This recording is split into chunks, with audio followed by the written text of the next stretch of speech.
I don't buy new cars, I don't buy brand names. I go to Goodwill for my clothes. I like to save money, I like to find bargains. It's the life I chose.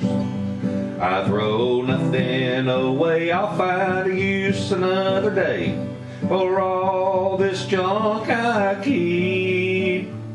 My neighbors all hate me, they abuse and berate me, 'cause I like doing it cheap. Yeah, I like doing it cheap. Welcome to another episode of Doing It Cheap.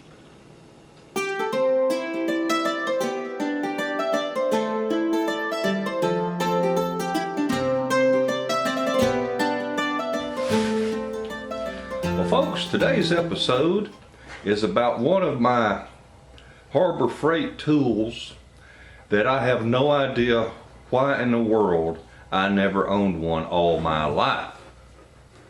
Well, I do too, because years ago they were very expensive, and now they're quite affordable. And what I'm referring to is, why is it every time I get on here to do a video, my dogs want to drink water? Lord have mercy. All right, that's enough. Don't drink so much you puke. Hey, Marley. Thank you. Anyway.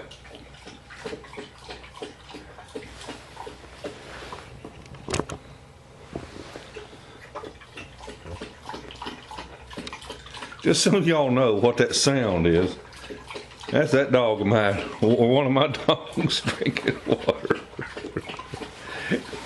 Anyway,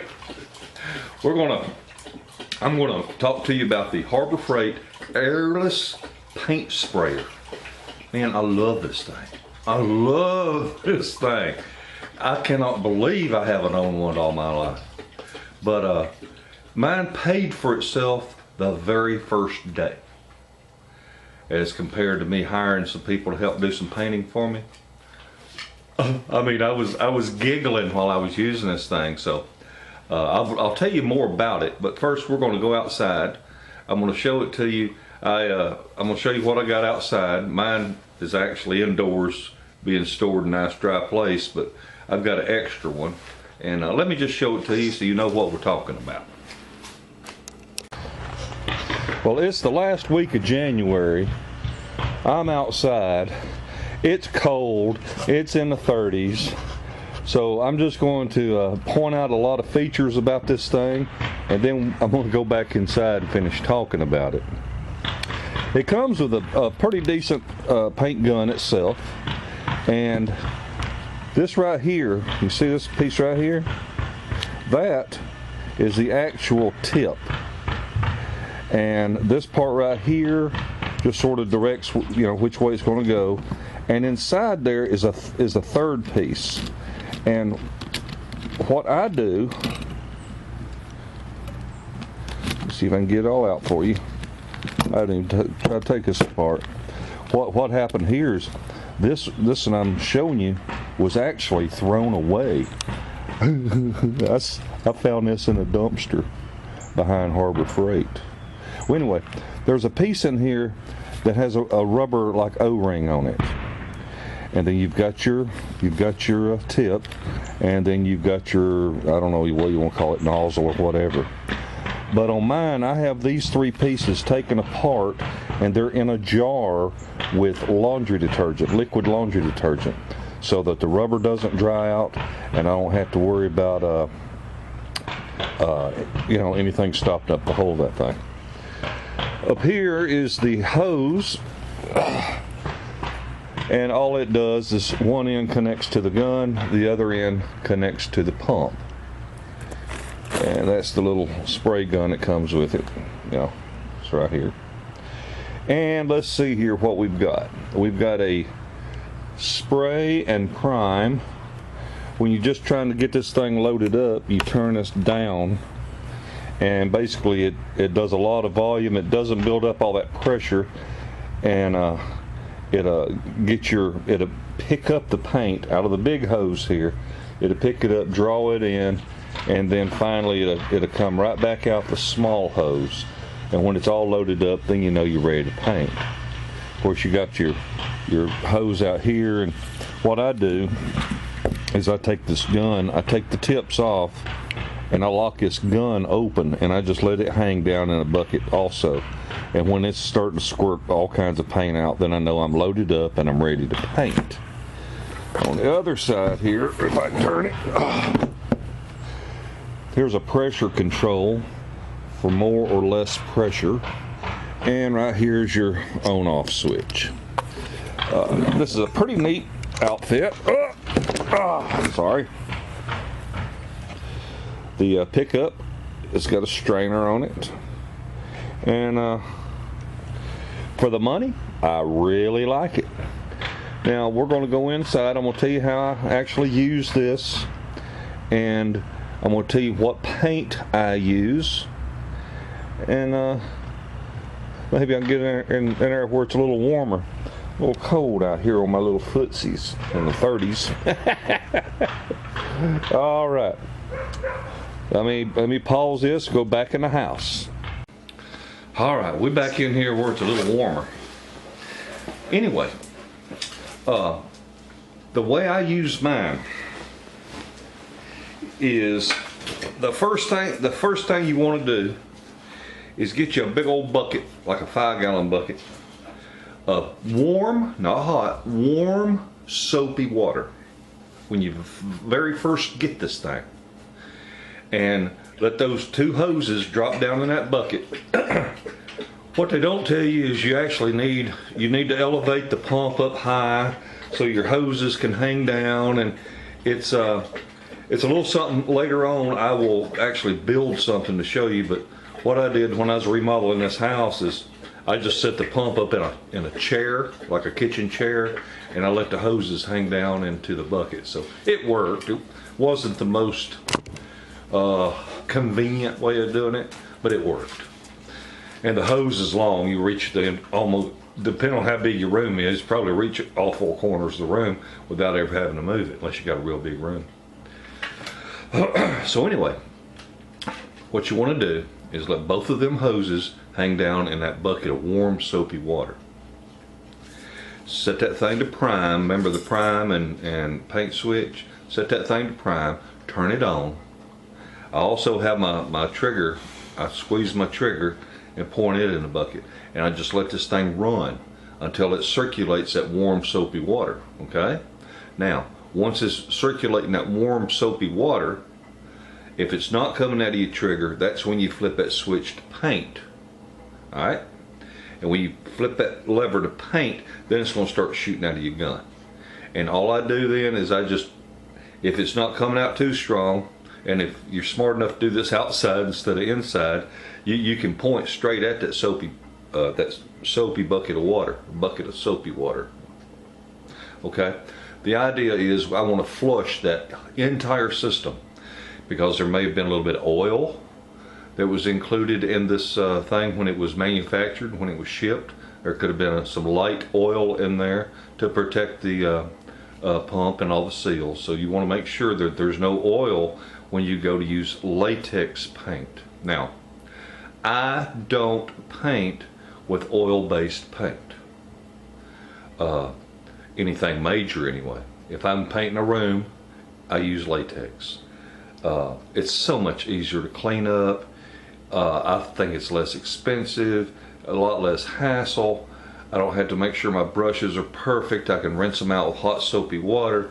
So I personally don't use oil-based paint. Now, I'm not knocking anybody that does. Please, this is my preference.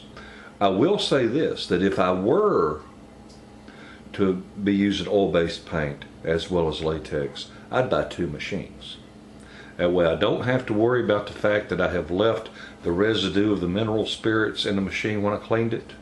And I always know that's my oil-based machine, and over here's my latex machine. So that's what I would do. If I was in the business, I'd have 2 separate machines, because they're affordable now.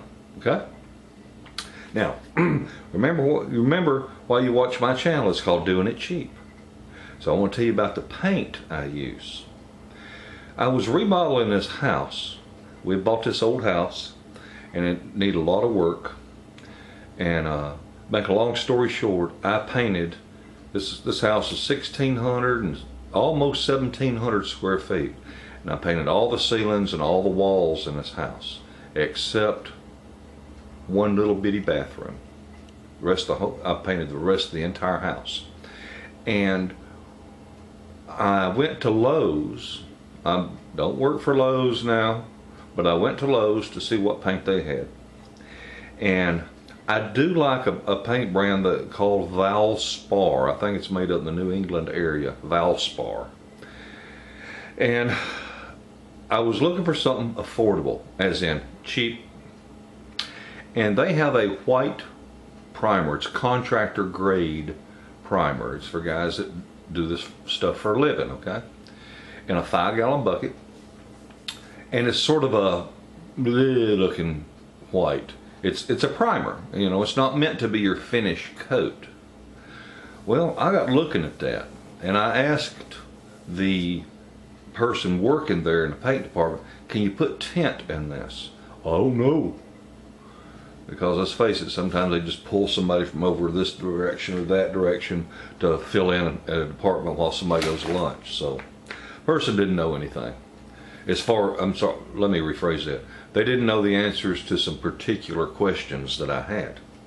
So I went home and I called Valspar customer service. I got the number off the bucket and I called them and I said, I started asking my questions. Can I tint this? And they said, yeah. You can add up to 23 ounces of tint to this 5-gallon bucket. I said, yes, yes, yes. Because Lowe's was selling this 5-gallon bucket for $39. So we're talking $8 a gallon, okay? $8 a gallon. And so I went to Lowe's and I said, I want that bucket of paint. I want you to put me 23 ounces of brilliant white tint in there. And they don't charge to do any tinting, okay? So they put 23 ounces of brilliant white in this 5-gallon bucket. Well, I took it to the house, fired it all up, and I used this not only to do a primer coat on the new sheetrock walls I had done and the raw sheetrock mud, you know, but also it was what I painted my ceilings with, because it was a flat white, or it might have been almost flat. I don't know. Anyway, it was fine. It worked great. But I used this, and as I was using this paint sprayer, I was giggling, man. I was just, oh my God, this is so much easier than being with a roller and a brush and a ladder and all this. And I was eating this stuff up. So I paint these rooms where I'd replace the sheetrock, and you know, I was just, what else can I paint? What else can I paint? I mean, that's how cool this thing was. I walked out of this bedroom in like 10 minutes. I mean, I had painted the entire, all 4 walls, the closet, and the ceiling in 10 minutes. And it looked great. So, I took my paint bucket and all that kind of stuff, and I drained my paint out of my machine the best that I could, and cleaned it all up, you know, run the warm soapy water through it, all that kind of stuff, and made damn sure that I cleaned that tip real good. Oh, speaking of the tips, the tip that comes with it is too big for latex paint. It's almost like you're spraying sheetrock mud with it. You got to get a smaller tip. Read the reviews on the Harbor Freight website, you know, where you go look at something and people write reviews, customer reviews. They'll tell you what size tip you need. And speaking of tips,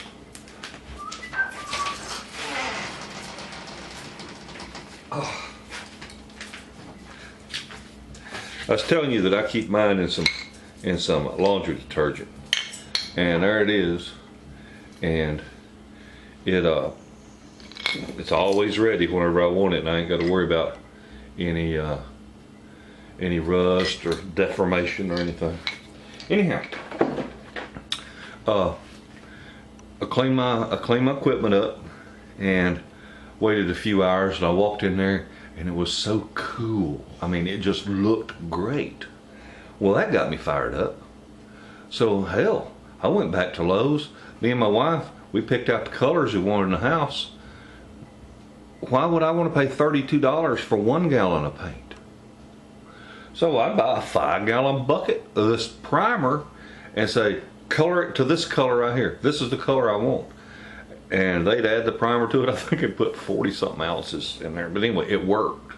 The bottom line is it worked.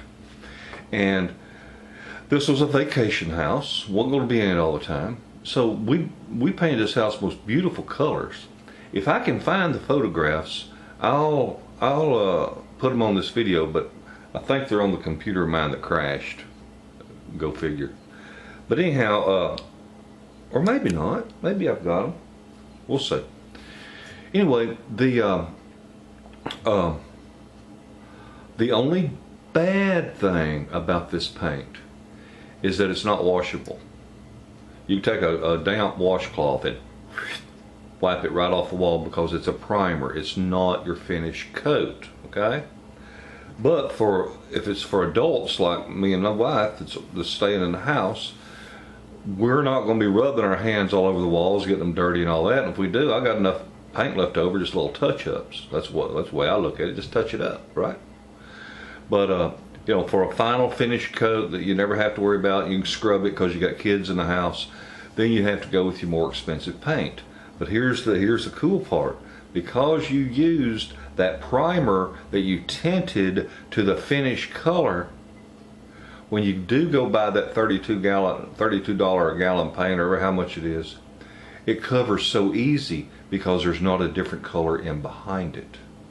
And you know, that makes a big difference. If you, especially, you know, if you've ever painted one color over another, you really gotta really cover it to make sure there's not little specks of different colors sticking through.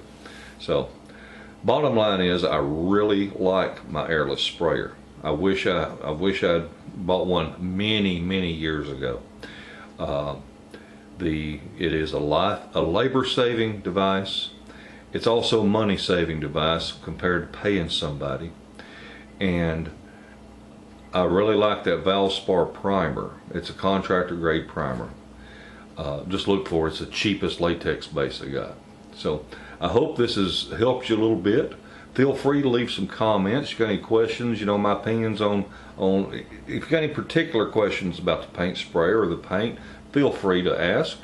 If you've got a particular idea for a video you'd like for me to do, you know, drop me a message, and you know, if it's something I can do for you, I'll try.